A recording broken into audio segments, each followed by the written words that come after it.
Je vous demande d'applaudir Michel Maffezolic, s'il vous plaît.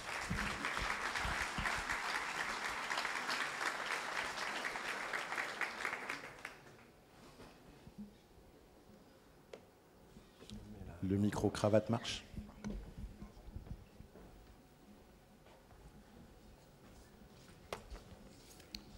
Bien, je vous remercie de cette invitation, mais par rapport à ce que je viens d'entendre, je ne sais pas si je risque d'être tout à fait redondant.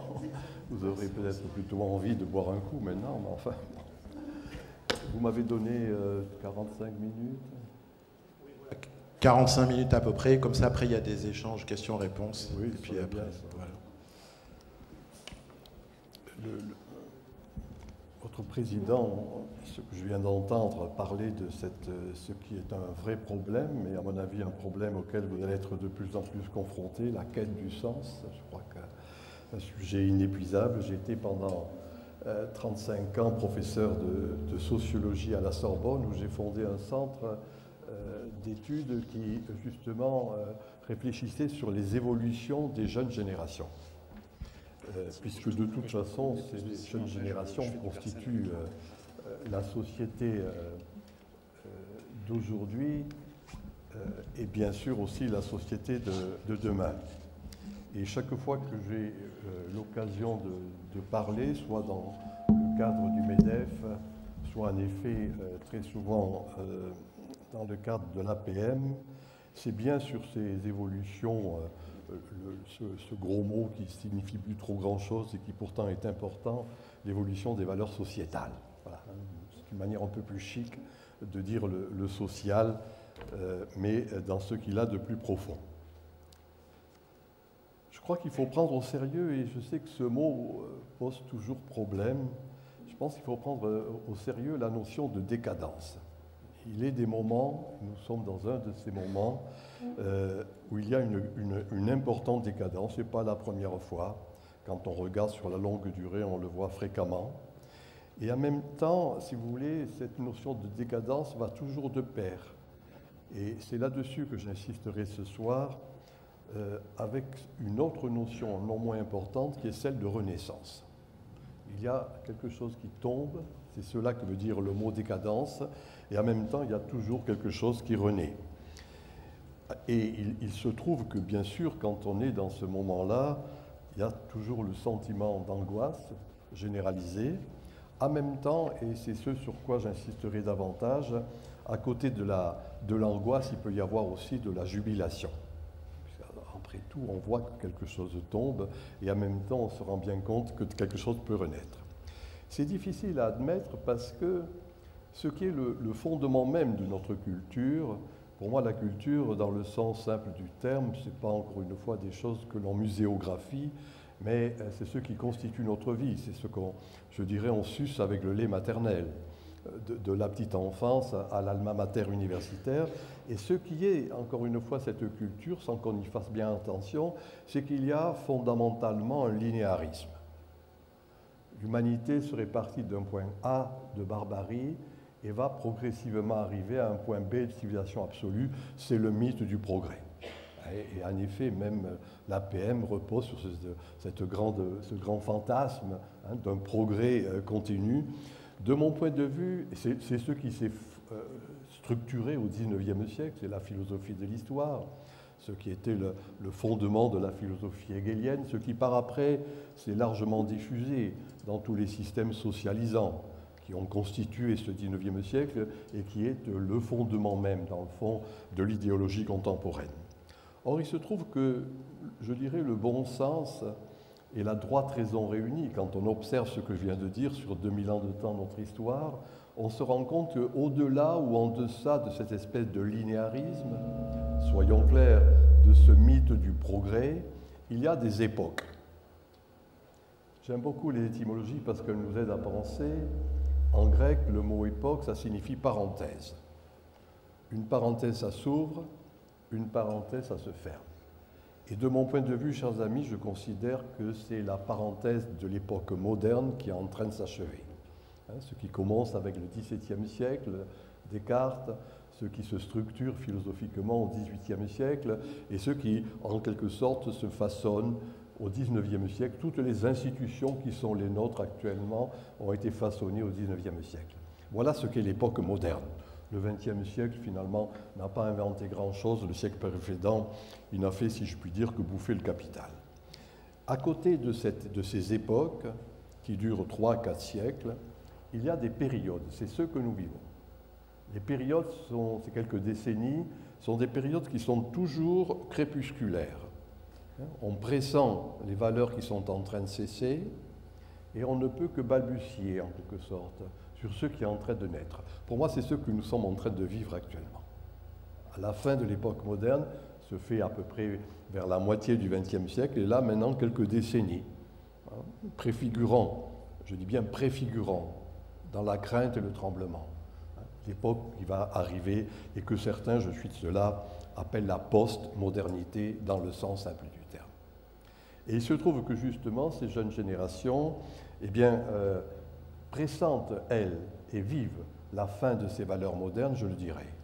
Et en même temps, tant bien que mal, avec difficulté, eh bien, elles essaient, à bien des égards, de vivre justement d'autres types de valeurs qui sont en gestation. Et donc, dans ces moments, dans ces périodes crépusculaires, il convient, je dirais, de trouver les mots qui soient des mots pertinents, en phase avec ce qui est vécu. Et dans le fond, c'est quelque chose qui est difficile parce que dans ces moments-là, eh bien, on se contente en quelque sorte de ressasser ceux qui ont le pouvoir de dire et de faire, les élites, se ressassent en quelque sorte les mots qui ont été des mots qui ont été élaborés durant la modernité. Ce sont des incantations. Incantation, c'est quand on chante quelque chose dont on n'est pas convaincu. Et actuellement, eh bien, ce qui prévaut dans les discours officiels, encore une fois, quand je dis élite, ceux qui ont le pouvoir de dire et de faire, politiques, journalistes, experts de tous ordres, ils continuent en quelque sorte à rester sur ces valeurs et sur les mots qui ont marqué les 3 siècles qui viennent de s'écouler. Donc, du coup, il y a là un décalage. Et je pense que nous vivons actuellement un décalage entre la société officielle, qui a le pouvoir de dire et de faire, nous en faisons partie, et la société officieuse, justement celle de ces jeunes générations, qui ne se reconnaissent plus du tout dans ces valeurs que je viens de dire. Donc il y a lieu d'être attentif en quelque sorte, encore une fois, au décalage. Il n'est pas étonnant, et de mon point de vue, cela va se développer de plus en plus, dans un court temps d'ailleurs, que naissent à ce moment-là des soulèvements, des insurrections, des révoltes multiples et diverses, et l'actualité n'est pas avare d'exemples en ce sens. Ça ne fait que manifester en quelque sorte ce décalage que je viens de dire entre l'officiel et l'officieux. Ce qui est en jeu, et pour moi voilà la chose la plus importante à avoir à l'esprit, c'est véritablement un changement d'imaginaire. Un mot qui est difficile, le mot imaginaire. L'imaginaire, ce n'est pas simplement la raison, c'est les rêves, les fantasmes, les symboles, les mythes multiples et divers, qui ne sont pas simplement des fantasmes ou des rêves personnels, mais collectifs, un inconscient collectif. Et à bien des égards, pour moi, il y a un changement d'imaginaire très fort actuellement, une atmosphère, un climat. Et comme il y a également un changement climatique stricto sensu, il ne faut pas oublier qu'il y a aussi un changement climatique spirituel. Et pour moi, c'est ce que l'on est en train de vivre actuellement. Et donc, il y a lieu de savoir s'adapter à ce changement climatique, dans les 2 sens du terme. Et c'est à partir de cela uniquement que qui que nous soyons, à quelque niveau que l'on va être, eh bien, il y aura une performativité. Je rappelle pour mémoire, bien sûr c'est une métaphore, on ne sait pas si c'est tout à fait vrai, que c'est parce qu'ils n'ont pas pu s'adapter à un changement climatique que les dinosaures ont eu le sort que l'on sait. Et pour moi, c'est quelque chose de cet ordre qui est en jeu. Il n'y aura performativité, il n'y aura perpétuation de la vie de l'entreprise, de la vie familiale, de la vie politique, de la vie économique, que si on reconnaît qu'il y a un changement climatique, c'est ça le changement d'imaginaire, et que l'on aura à partir de là ou pas la performativité qui me paraît nécessaire à avoir par rapport à ce changement. En même temps, j'ai dit tout à l'heure, j'ai commencé par cela, décadence, renaissance. Pour le dire en d'autres termes, pour moi, la fin d'un monde n'est pas la fin du monde. mais que c'est à partir de ce qui cesse que quelque chose renaît. C'est un terme que j'utilise fréquemment dans mes livres et mes conférences, que j'ai emprunté à un sociologue américain, qui est le mot de saturation, qui explique très précisément qu'en chimie, les diverses molécules qui composent un corps donné, pour diverses raisons, ne peuvent plus rester ensemble, fatigue, usure, déstructuration de ce corps. Mais, et c'est le mais auquel je veux vous rendre attentif, ces mêmes molécules vont rentrer dans une autre composition pour donner un autre corps. Et de mon point de vue, c'est exactement cela qui est en jeu actuellement. Saturation des grandes valeurs modernes, qui ont marqué, encore une fois, l'action et le discours, et en même temps quelque chose qui fait qu'à partir de ce qui cesse, une autre manière d'être ensemble est en train de se constituer. Et dans le fond, si le mot sociétal a un sens, c'est exactement cela. Quelque chose, encore une fois, qui montre bien comment une nouvelle structuration veut se faire, je dis bien, à partir de ce qui cesse. Voilà pour moi le moment apocalyptique qui est en jeu actuellement. Là encore en grec, le mot apocalypse, ça signifie tout simplement révélation. Révélation de ce qui est en train de naître. Et il y a eu, dans les 2-3 ans qui viennent de s'écouler, ce côté apocalyptique, au travers d'une psychopandémie que l'on sait, mais qui, de mon point de vue, est tout simplement la révélation de quelque chose qui est en train de naître. Voilà ma proposition essentielle. Au XVIIe siècle, qui fut pas un siècle négligeable, Copernic, Galilée, Kepler, eh bien, il y a eu tout simplement l'apocalypse, c'est-à-dire qu'on s'est rendu compte, et c'est ce qu'on appelle la révolution copernicienne, comment finalement la conception du monde qui était celle du moment, c'est-à-dire un géocentrisme, a laissé la place à justement tout à fait autre chose, qui est maintenant devenue une grande banalité, l'héliocentrisme. Ce n'est plus autour de la Terre que tournait le monde, mais autour du Soleil. Et de mon point de vue, c'est exactement quelque chose de cet ordre qui est en train de s'opérer. C'est-à-dire qu'on est en train de quitter, je vais m'en expliquer, ce qui a été la grande marque de la modernité, c'est-à-dire une conception anthropocentrique, tout se constituant autour de l'homme. Et qu'on est en train de glisser, et c'est cela la difficulté que nous sommes en train de vivre, vers une conception que, faute de mieux, on appelle en sociologie une conception holistique, le tout, la globalité. L'anthropocentrisme, pour le dire très simplement, encore une fois quelque chose qu'on a intégré sans bien y faire attention, on le trouve au milieu du discours de la méthode de Descartes. La phrase est très simple. L'homme comme maître et possesseur de la nature.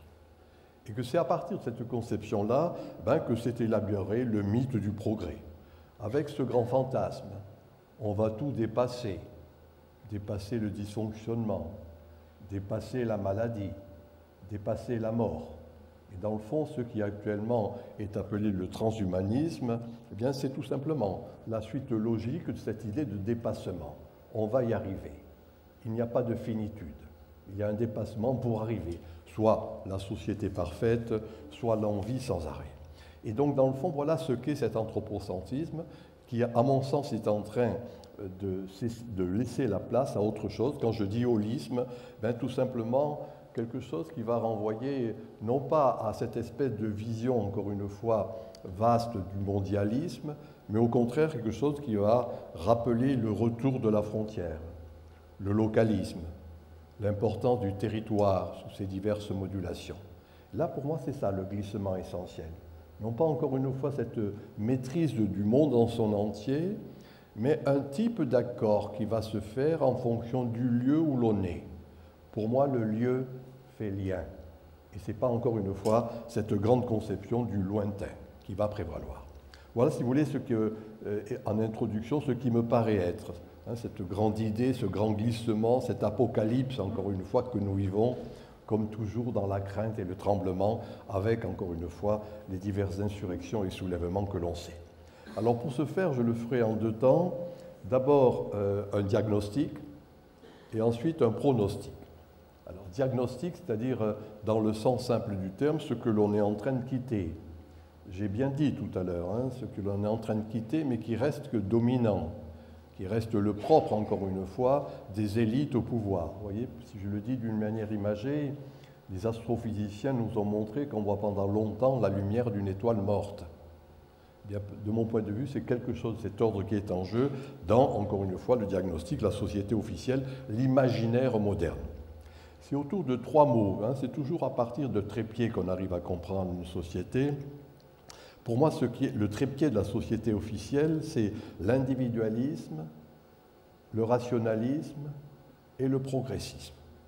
Voilà ce à partir de quoi s'est constituée véritablement la manière d'être, la manière de se penser. Et les diverses institutions qui sont, même si elles sont de mon point de vue finissantes, sont encore officielles. Vous voyez, 5 mots-clés pour rendre attentif à ça. Comment s'est élaboré, puisque j'ai cité tout à l'heure Descartes, à partir du cartésianisme, l'individualisme épistémologique. La formulation est très simple, vous l'avez tous appris encore au lycée. Cogito ergo sum. Je pense, donc je suis. C'est une vraie hérésie au Moyen-Âge de penser par soi-même.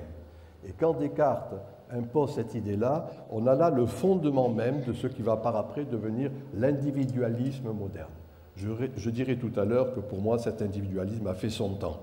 Mais on voit bien comment, et c'est pour ça que je dis que c'est un individualisme épistémologique, c'est-à-dire ce qui constitue la connaissance que la société a d'elle-même, c'est le pivot. Bien sûr, c'est le cartésianisme philosophiquement. À peu près à la même époque, soyez-y attentifs, c'est l'individualisme religieux avec la réforme protestante.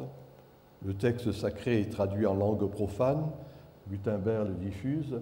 Il n'y a pas nécessité d'un corps spécifique pour interpréter la Bible, et c'est ce qui va donner la société capitaliste. Un sociologue comme Max Weber, Éthique protestante et l'esprit du capitalisme, a bien montré cette espèce de conjonction qui allait être entre cet individualisme religieux, ce qui va dominer bien évidemment toute la société capitaliste. Et l'individualisme politique, c'est, tout à l'heure j'ai cité l'expression la philosophie des Lumières, parmi tous les auteurs de cette époque-là, Rousseau, 2 livres majeurs, L'Émile, qui est un roman d'éducation. L'Émile consiste en quelque sorte à tirer le petit enfant qui est un barbare vers l'humanité, c'est un animal, vers la civilité. Et le dernier mot de ce roman, c'est un roman, Rousseau le dit, c'est que si ce processus est réussi, cet individu devient un individu autonome.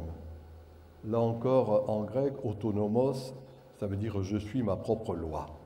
Et dans le fond, cette notion d'autonomie est ce qui a été le fondement même de toutes les institutions modernes. 2e livre de Rousseau, c'est à partir de cette autonomie que s'élabore le fameux contrat social. Contrat économique, contrat politique, voire contrat des affects, contrat du mariage, toutes ces diverses modulations avec le code napoléonien. Voilà pour moi le premier mot de ce diagnostic.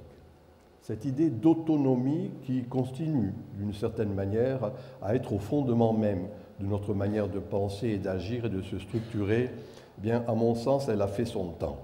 Mais il n'en reste pas moins que c'est là-dessus, encore une fois, que d'une manière officielle, on pense les institutions. Et c'est à partir de cet individualisme-là, eh bien, que vont s'élaborer les 3 ou 4 grandes valeurs qui ont été la grande marque de la modernité. Le premier de ceux-là, et il faut tout de même le dire, je sais que ce que je dis peut chagriner beaucoup, mais à mon sens, il faudra en tirer les conséquences, c'est ce qui va être la valeur travail.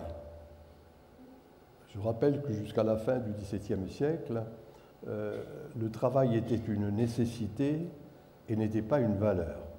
C'était le propre des gens serviles, du tiers-état, voire des esclaves. Pour mémoire, un homme noble dérogeait s'il travaillait. Et c'est à la fin du XVIIIe et au début du XIXe que progressivement ce qui était une nécessité est devenu une valeur.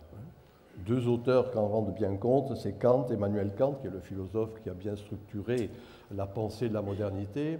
Il donne, peut-être vous en souvenez-vous, quelques impératifs catégoriques. Tu dois, ça ne se discute pas. Il n'y en a pas beaucoup. Mais le premier de ces impératifs catégoriques, c'est tu dois travailler. Et à partir de là, il y a, et la définition qu'il en donne est fort juste, réalisation de soi. réalisation du monde, c'est l'économie.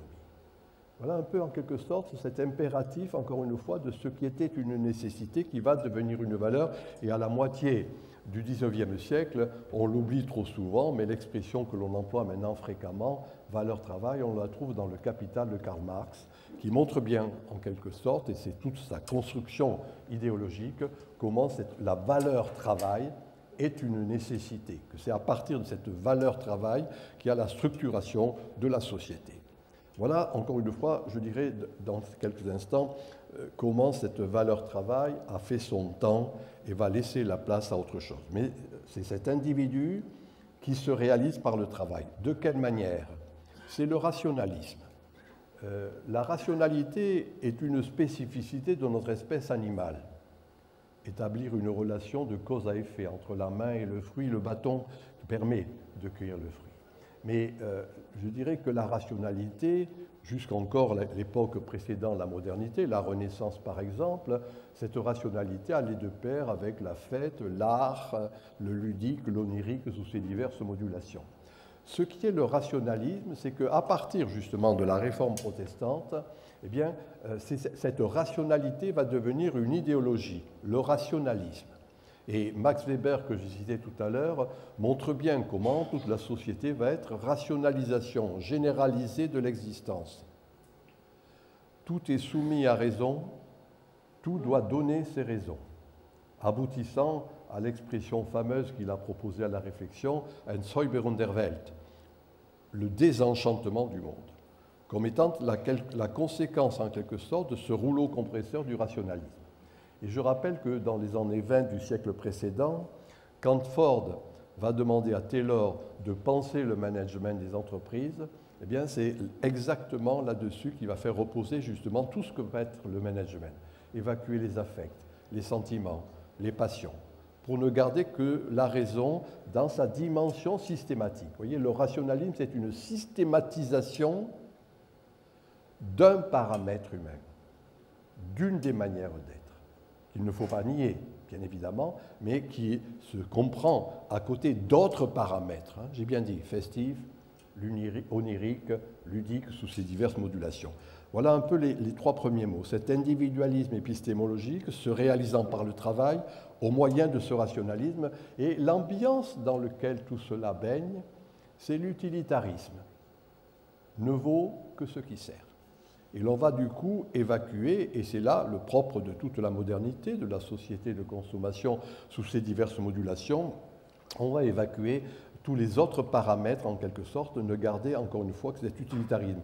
Un grand philosophe du siècle dernier, Heidegger, poussant jusqu'au bout cette idée d'utilitarisme, parlait d'ustensilarité du monde, ustensilarité des autres, ustensilarité de soi-même, c'est-à-dire penser les autres, le monde, soi, la nature, comme autant d'ustensiles, un peu des ustensiles de cuisine que l'on peut stricto sensu manipuler, manœuvrer, ce que j'ai à la main. Alors au-delà des mots que je viens d'employer, dans le fond c'est cet utilitarisme qui a prévalu, encore une fois, durant toute la modernité, de mon point de vue, qui est en train de cesser. Le dernier mot de cette culture moderne, encore une fois j'ai bien dit officielle, c'est le temps. On ne comprend bien une civilisation que quand on a saisi l'élément sur lequel elle allait mettre l'accent. Dans la triade temporelle, il y a le passé, il y a le présent, il y a l'avenir. Il y a eu des grandes civilisations pour lesquelles ce qui était important, c'était le passé, ce qu'on appelle les sociétés dites traditionnelles. Tradare, ce qui a été donné, on le transporte. Ce qui a été dit, on le redit. Ce qui a été pensé, on le repense à nouveau. D'autres moments, j'y reviendrai, c'est le présent. Ce qui est la grande marque de la temporalité moderne, c'est le futur. Demain, un peu plus tard. Les deux grands systèmes qui s'élaborent au XIXe siècle, le marxisme et le freudisme, reposent très précisément là-dessus. La société parfaite, les lendemains qui chantent. Demain, on rasera gratis. Encore une fois, c'est cette société qui est à venir. Le système freudien, et je le dis sans trop de compétences, repose, dit-on, uniquement sur cette idée de sublimation. Le petit enfant fait pipi, fait caca.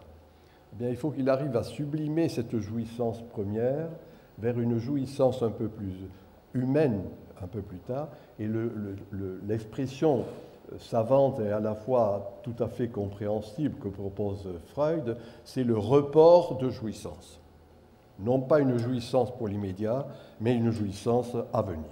Voilà, si vous voulez, les 5 mots qui me paraissent importants pour comprendre les outils de base, comment se sont constituées ces institutions et l'idéologie moderne. Individualisme, valeur-travail, rationalisme, utilitarisme, le futurisme.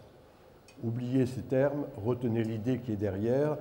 C'est à partir de ces pièces premières, je dirais, que s'est constituée véritablement la manière de se penser, ce que j'ai appelé tout à l'heure l'imaginaire. Dernier point là-dessus, on comprend toujours une société à partir de ce qu'on appelle une topique, le topos, le lieu. La topique moderne, c'est la verticalité. Lacan disait la loi du père, du sachant, de celui qui a le pouvoir et qui impose en quelque sorte dans cette verticalité bien les valeurs que je viens ici d'indiquer. Il est un mot d'ailleurs qui résume tout cela. J'ai dit tout à l'heure ces mots qui sont incantatoires mais que l'on redit à tire-larigot sans bien y faire attention. Un mot qui de mon point de vue n'a plus aucun sens mais qui est constitutif et qui résume tout ce que je viens de dire, c'est le mot projet. Projet économique, projet politique, projet entrepreneurial et tout à l'avenant, encore une fois cette idée de projectum qui renvoie un peu plus tard et qui fait que la tactique et la stratégie doivent en quelque sorte aboutir à cette espèce de projection. Il me paraît que ce mot projet résume en quelque sorte tout ce que je viens d'indiquer. Voilà, il y a pour moi une saturation de cela. Comprenez-moi bien, ça continue d'exister. Ce n'est pas là-dessus que vous allez mobiliser des énergies juvéniles. Ce n'est plus là-dessus. Même si, bien évidemment, ça continue à rester officiel. Alors voilà ce qui serait ici mon pronostic. J'ai bien dit, à partir de ce qui cesse, quelque chose d'autre renaît. C'est à partir des pierres des temples anciens que se sont élaborées les églises par rapport après la décadence romaine. Et pour moi, c'est un peu quelque chose de cet ordre. Alors, le tripode qui serait le mien, c'est d'une part, non plus l'individualisme, mais le tribalisme, non plus simplement le rationalisme, mais l'importance de l'émotionnel, non pas quelque chose qui va renvoyer le progressisme, mais le présentéisme, cueillir aujourd'hui les roses de la vie. D'une certaine manière, il y a dans ce carpe diem quelque chose qui va être important. Alors le premier point, c'est qu'à l'encontre de ce qui est dit fréquemment, il suffit d'entendre quelques discours journalistiques, quelques discours politiques, le discours des experts qui a ces phrases qui ne veulent rien dire, compte tenu de l'individualisme contemporain, virgule. Et il suffit de sortir dans la rue pour voir que nos enfants qui viennent de quitter l'école, Internet aidant ou téléphone portable, sont toujours en relation avec l'autre. C'est cela que j'appelle, moi, le tribalisme. Encore une fois, non pas pour des choses sérieuses à se dire, mais pour être très précisément en communauté. Alors voilà mon premier mot. Ce n'est plus l'individualisme qui va prévaloir, c'est la notion de personne. L'individualisme est indivisible. Au bout du processus éducatif, j'ai une identité sexuelle, professionnelle, idéologique. Ce qui me paraît être en jeu actuellement, ce n'est plus l'individu, c'est la personne. La personne, c'est le masque. La personne est plurielle. Il faut écouter les poètes. Et Rimbaud avait cette formule « je est un autre ». C'est-à-dire, dans le fond, et c'est là ce à quoi je vous rends attentif, non pas une identité stable, mais des identifications multiples. En fonction, bien évidemment, et c'était ma proposition il y a une trentaine d'années, quand j'ai écrit un livre sur le temps des tribus, un peu pour provoquer, pour rendre attention dans le fond que ce qui allait prévaloir, c'était la constitution de ces petites tribus, de ces petites communautés de multiples manières. Quand les ethnologues nous parlent de la tribu dans le sens simple du terme, dans la jungle stricto sensu, la tribu c'était pour lutter contre l'adversité animalière, végétale, d'autres groupes, etc. Moi, par rapport, j'ai repris cette métaphore en disant, dans les jungles de pierre que sont les villes contemporaines, la tribu a la même fonction, partage d'un goût musical, sportif, religieux, culturel, sexuel, peu importe en la matière, Internet aidant, quelque chose qui fait que d'une certaine manière, on va se vivre d'abord en communauté. Alors, tribu, communauté, groupe, peu importe, voilà pour moi le premier mot essentiel pour bien comprendre le changement qui est en cours. Non plus, encore une fois, cet individualisme qui a été la grande marque moderne, mais la personne. La personne dans son aspect pluriel et la personne, dans le fond, qui fait que l'on n'existe que par et sous le regard de l'autre. Et la communauté, c'est cela. Les lois de l'imitation, en quelque sorte. Manière de s'habiller, manière de parler, manière de se comporter, qui ne sont plus véritablement cette espèce de rétrécissement dans l'individualisme, dans l'autonomie, mais si je me permets ce terme qui n'est pas un mot savant, l'hétéronomie. La loi, c'est l'autre qui me la donne. C'est l'autre qui me dit comment je m'habille, comment je parle, comment je me comporte. Et c'est ce glissement de l'autonomie à l'hétéronomie qu'il faut avoir à l'esprit.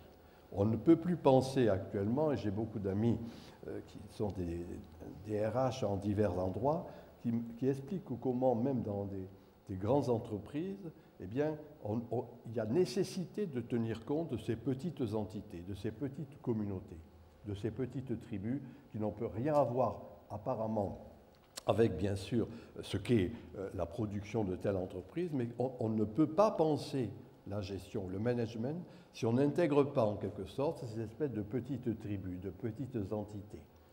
C'est l'autre qui fait la loi. Et pour moi, c'est le premier mot qu'il faut avoir à l'esprit. Non plus un individualisme, non plus l'autonomie, mais la personne et l'hétéronomie. Et c'est à partir de là, si vous voulez, cette hétéronomie que va s'élaborer, de mon point de vue, vous l'avez compris, c'est en gestation. Comme toujours, ce qui est en gestation, j'ai bien dit, cela se vit difficultueusement. Sur la valeur travail, vous ne mobiliserez pas d'énergie.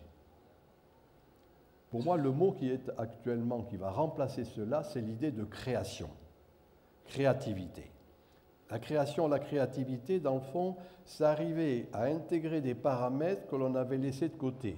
Un grand historien américain qui s'appelle Thomas Kuhn montre que jusqu'au XVIIe siècle, il y avait entre la Chine et l'Europe le même type de valeurs, la poudre à canon, l'imprimerie.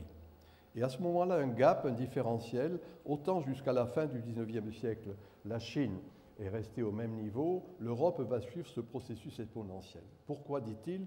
C'est pas cette Europe a suivi la via recta de la raison, la voie droite, mais que pour suivre cette voie droite, elle va laisser sur le bord de la route, il utilise encore ce terme latin, toute une série d'impedimenta inutiles, des bagages qui alourdissaient la marche.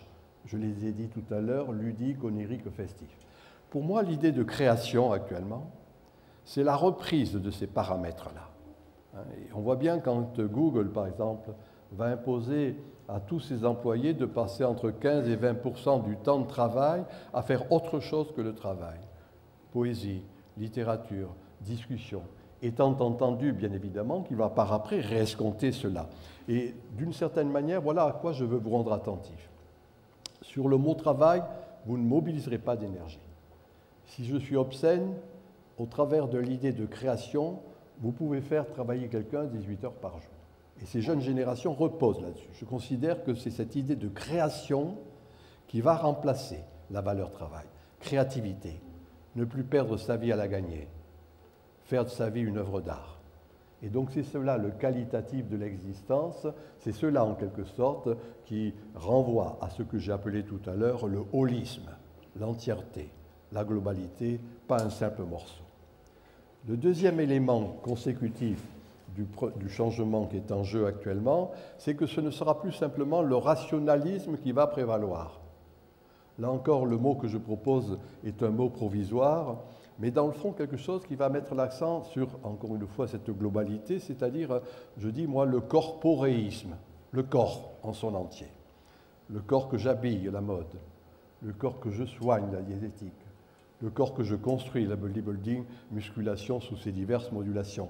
Voilà, pour moi, si vous voulez, ce qui fait que ce n'est plus simplement le rationalisme qui va prévaloir dans l'organisation de la société, dans l'organisation de l'entreprise, mais une valorisation du corps à lui-même. Ce grand philosophe français qui était Michel Foucault montrait qu'au XIXe siècle, le corps n'était légitime que s'il produisait ou s'il reproduisait.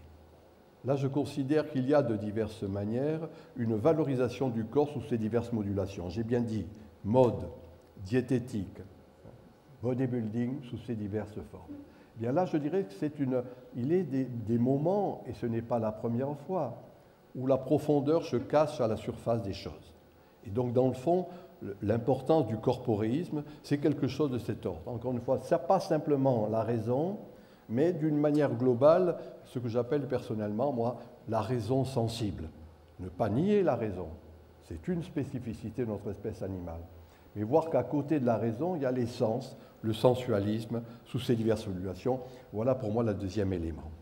Troisième élément, ben, ce ne sera pas simplement et uniquement l'utilitarisme, j'ai dit tout à l'heure uniquement ce qui sert, mais le mot que je propose, là encore d'une manière un peu maladroite, c'est une esthétisation de l'existence.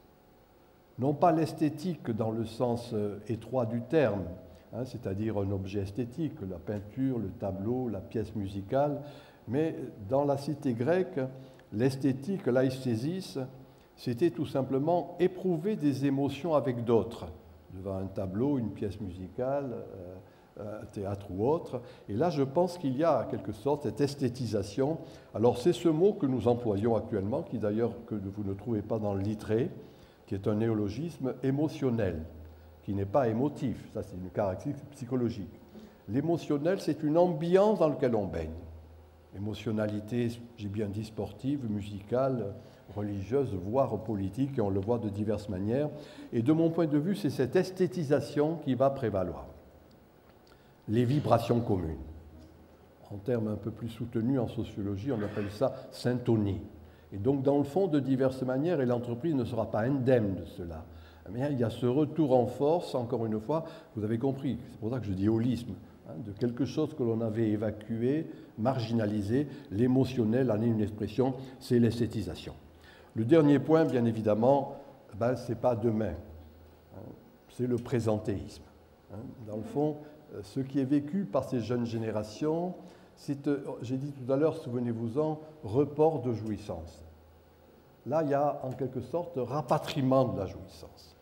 Et ces jeunes générations qui n'ont pas appris le latin vont décliner à loisir en quelque sorte le carpe diem, cueillir aujourd'hui les roses de la vie sous ses diverses modulations.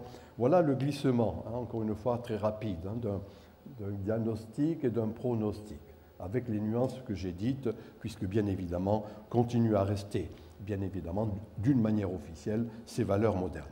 Et c'est à partir de là qu'on pourra comprendre en quelque sorte comment on est en train de passer de l'ère du je à l'ère du nous. Ce que j'appelle pour ma part un personnalisme communautaire. Et que d'une certaine manière, c'est à partir de là qu'on peut comprendre en quelque sorte que ce n'est plus la verticalité qui va prévaloir, mais la topique, le lieu à partir duquel va se penser la société, c'est une horizontalité. Non plus la loi du père, mais la loi des frères, le partage de diverses manières qui va prévaloir. Ma conclusion est la suivante. Dans ces moments intermédiaires, il y a toujours du paradoxe. Paradoxe, c'est Goethe qui le disait, c'est quand une civilisation est à l'état naissant, elle est paradoxale. Le paradoxe actuel, je vous en donne la définition et je l'explique. Pour moi, ce qui va caractériser la postmodernité. C'est la synergie de l'archaïque et du développement technologique. La synergie, ça veut dire la démultiplication des effets. Archaïque, ce n'est pas dans le sens simple du terme ce qui est dépassé. Arché, c'est ce qui est premier, ce qui est fondamental. Et de mon point de vue, c'est cela qui est en jeu actuellement, arché, c'est-à-dire, pour le dire en des termes plus simples, la tribu et Internet. Les réseaux sociaux sous ces diverses modulations, une citoyenneté numérique, Wikipédia, forums, réseaux sociaux, net-activisme et tout à l'avenant. Et je pense que c'est en ayant cela à l'esprit, si vous voulez, voir qu'il y a à la fois le retour d'éléments traditionnels dans le sens simple du terme, et que cela trouve l'aide de ce développement technologique. C'est amusant, regardez, amusez-vous à voir ce qu'est sur les réseaux sociaux des mots qui, dans le fond, sont des mots archaïques. Générosité, partage, échange, solidarité. Et de mon point de vue, ce sont des mots, je dis bien archaïques dans le sens où ils ne s'inscrivaient pas simplement dans la simple perspective productiviste, dans la simple perspective, encore une fois, l'imaginaire consommatoire, mais c'est au travers de ces mots qu'il y a un élément, encore une fois, être avec d'autres. Amusant de voir comment on voit naître le covoiturage, la colocation, le coworking. Qu'est-ce que c'est que ça? Le co, c'est tout simplement le cum, être avec. Et que c'est être avec, moi, qui trouve l'aide, l'adjuvant de ce développement technologique dans le sens que j'ai indiqué. Voilà, si vous voulez, pour moi, vous avez compris, hein, saturation. J'ai bien dit, la fin d'un monde n'est pas la fin du monde. Et que c'est à partir de ce qui cesse que quelque chose d'autre peut renaître, avec les mêmes éléments, mais dans une autre configuration. Notre schéma d'interprétatif jusqu'à maintenant était encore une fois la flèche du temps. J'ai commencé par cela tout à l'heure. Le mythe du progrès, la philosophie de l'histoire hegelienne, c'est demain, un peu plus tard. C'était la flèche du temps. À l'opposé, il y avait bien sûr ce qui était le cercle nietzschéen, le retour du même. Tout ce que j'essaie de dire, c'est ni la flèche du temps, ni le cercle, mais pour le dire simplement, la spirale. Quelque chose le paradoxe que j'utilise, et l'oxymore que je propose à la réflexion, c'est l'enracinement dynamique. Tout d'un coup, la plante humaine, comme toute plante, se rappelle qu'elle a besoin de racines pour croître. C'est ça l'idée de tradition, c'est ça à bien des égards, cette image de la spirale. C'est ce qui, de mon point de vue, constituera l'entièreté dont j'ai parlé depuis le début. Holisme, globalité, entièreté, un humanisme intégral. L'humanisme intégral, c'est ceux qui se rappellent que l'humain est fait d'humus et qu'il y a la prise en compte, encore une fois, de cet humus, cette boue, ces passions sous ces diverses modulations qui constituent la vie sociale. J'ai dit tout à l'heure, souvenez-vous-en, ce qui fut le rouleau compresseur du rationalisme avait désenchanté le monde. De mon point de vue, au travers des éléments que je viens d'indiquer, il y a bien évidemment une forme de réenchantement du monde. Et qu'il y a lieu d'être attentif à ce réenchantement du monde qui constitue, pour les jeunes générations, un élément fondateur et un élément tout à fait prospectif. Chaque époque rêve la suivante, c'était un bon philosophe allemand qui disait cela, Walter Benjamin, chaque époque rêve la suivante. Ce que je peux rajouter, c'est que c'est uniquement si on sait accompagner ce rêve que cela ne deviendra pas un cauchemar.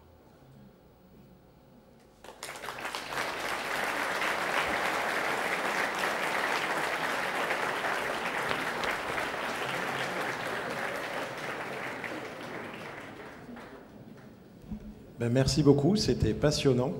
Avant de rêver tous ensemble à l'extérieur, est-ce que vous avez des questions à poser donc à Michel Maffezoli, un point à creuser, à vérifier?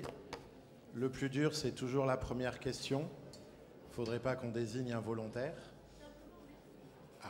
Donc déjà, simplement merci de la part de Françoise. Merci, c'était vraiment passionnant. Alors par contre, pour rebondir sur ce qui vient d'être dit, bon courage. Oui, il faudrait... Ah voilà. Parce que sinon, de toute façon, j'allais le désigner volontaire, alors. Alors, pour être un peu pragmatique, vous nous dites la valeur travail, il ne faut pas parler de la valeur travail, donc est-ce que vous pouvez nous donner des pistes vraiment simplement pour indiquer, pour... Oui, encore une fois, moi je me souviens que c'est une expression qui a fait son temps. Je me souviens de tel président de la République qui lui a lancé ce mot. Je lui ai rappelé qu'il était marxiste sans le savoir, donc, puisque c'est dans le Capital qu'on trouve cette expression, soyons clairs. Non, mais vous avez compris ce que j'ai dit. Moi, le mot de création est en train de remplacer cela.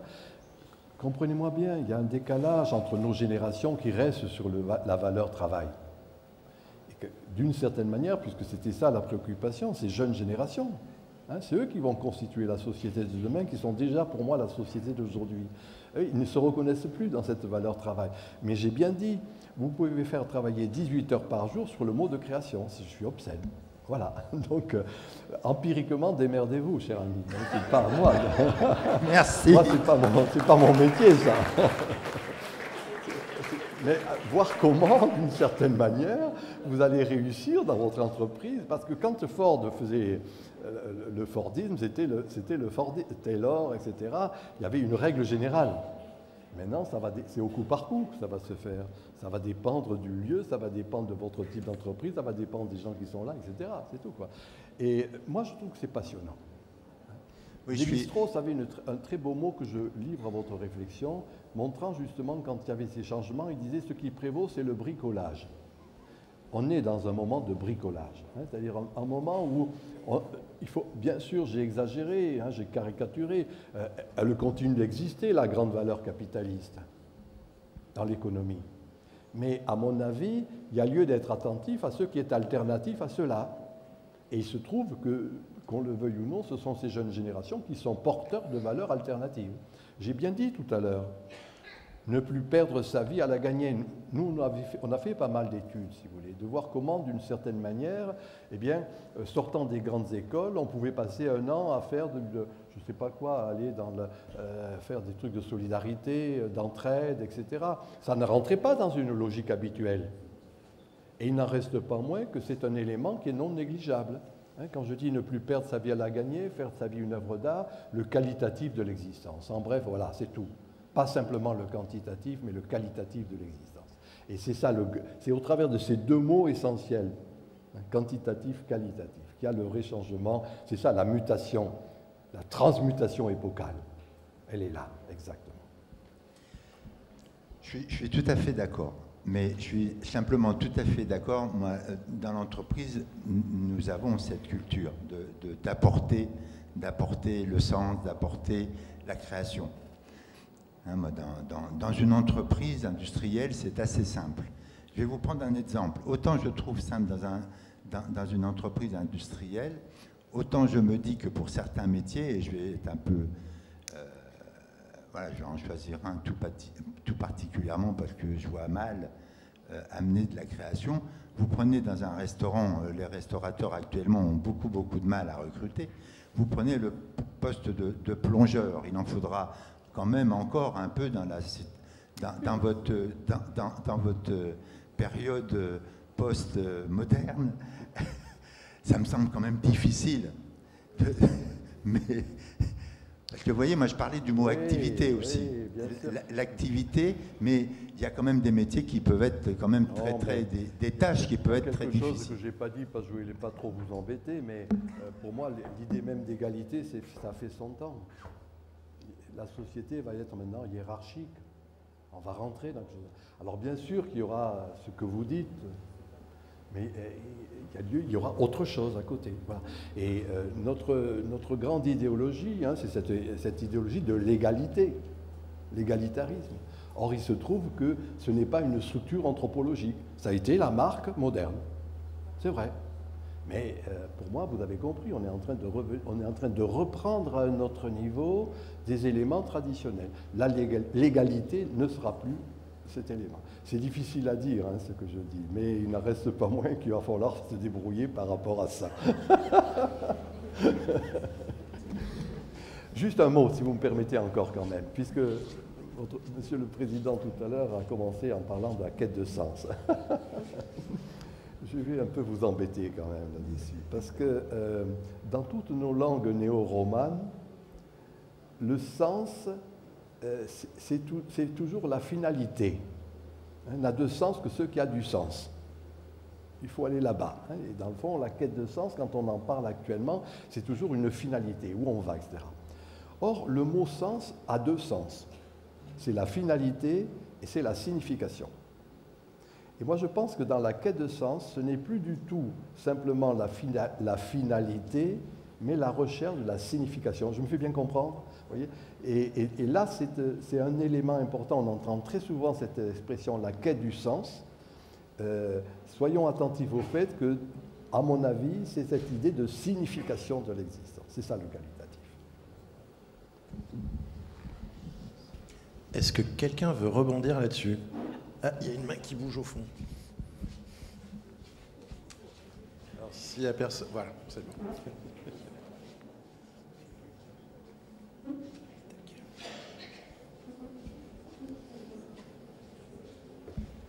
Monsieur le professeur, merci. Alors, comme vous l'aurez remarqué, je ne suis pas chef d'entreprise.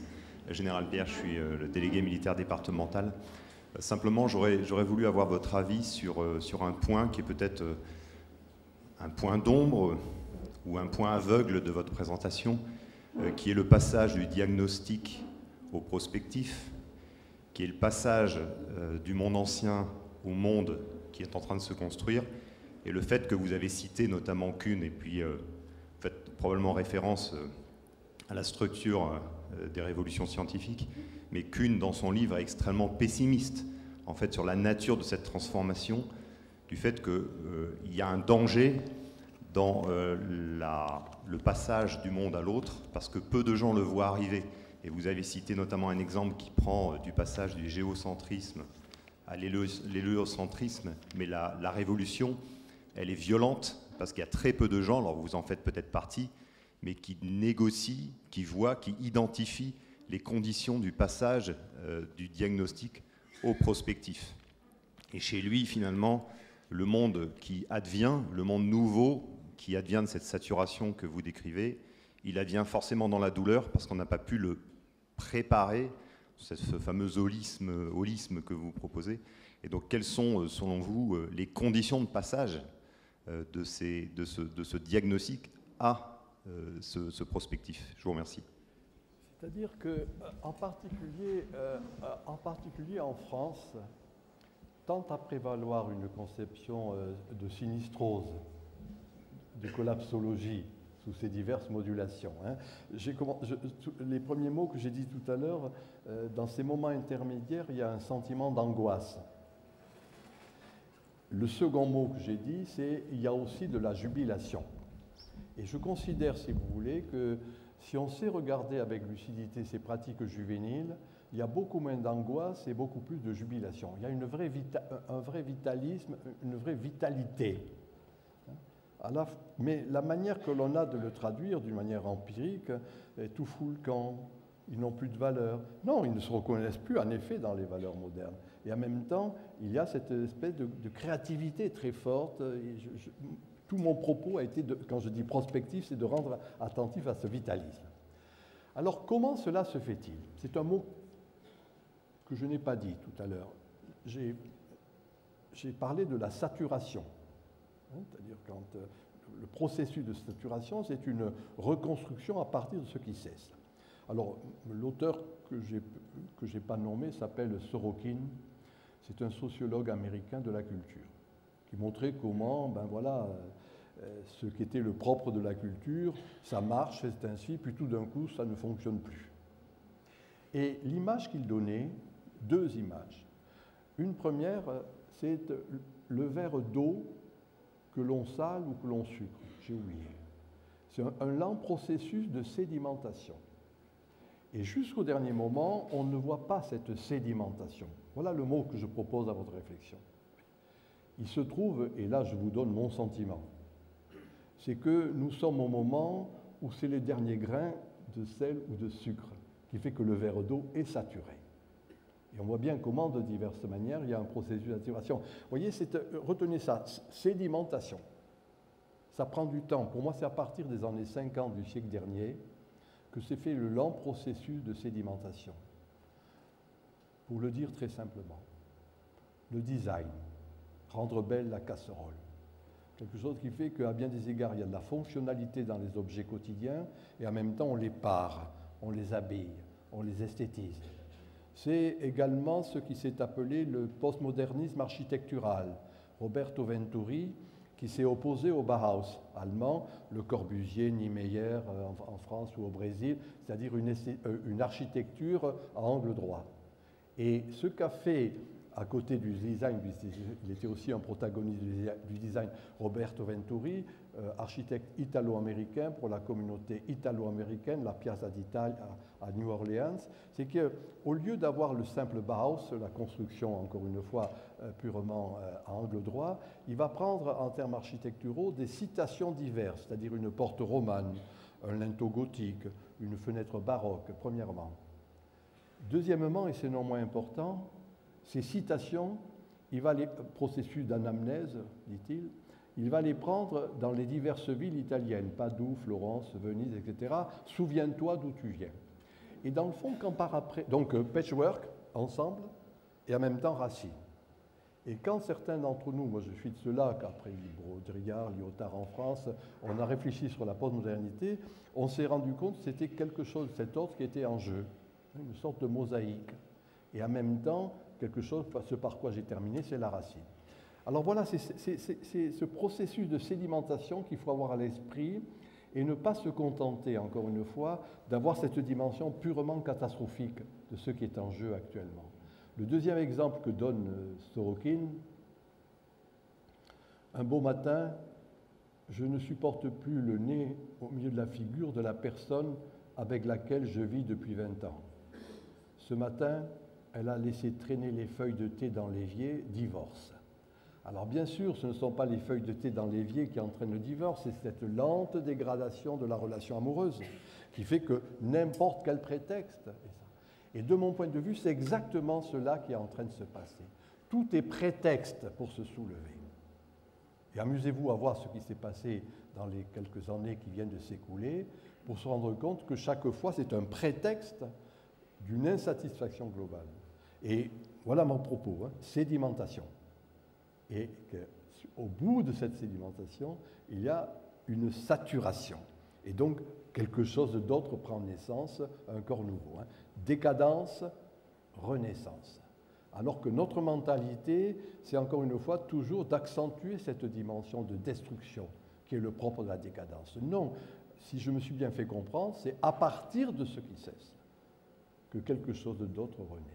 Et donc, dans le fond, les mots-clés que j'ai proposés dans mon pronostic, c'est justement l'alternative mais aux autres mots-clés qui ont constitué les valeurs modernes, mais qui en même temps, quand je dis non plus le travail, mais la création, etc., enfin, je ne vais pas revenir là-dessus, mais dans le fond, voilà ma proposition, cher monsieur. C'est-à-dire, encore une fois, un processus qui est un processus qui fait que après la nuit étoilée, le soleil se lève, l'homme naît et meurt, le cycle des jours et des nuits. Oui, c'est des grandes banalités. Mais que ce processus-là, encore une fois, est un processus qu'on voit cosmologiquement, organiquement, historiquement et politiquement, bien évidemment. Est-ce que quelqu'un d'autre a une question, une remarque ? Non. On ne vous posera pas de questions sur Ségolène Royal, parce que j'ai entendu sur des interviews ce que vous pensiez d'elle. Non, et comme elle vient du Poitou-Charentes, vous pouvez vous faire plaisir. Bon, sur ces mots de fin, je ne pouvais pas la louper, celle-là. Vous pouvez écouter.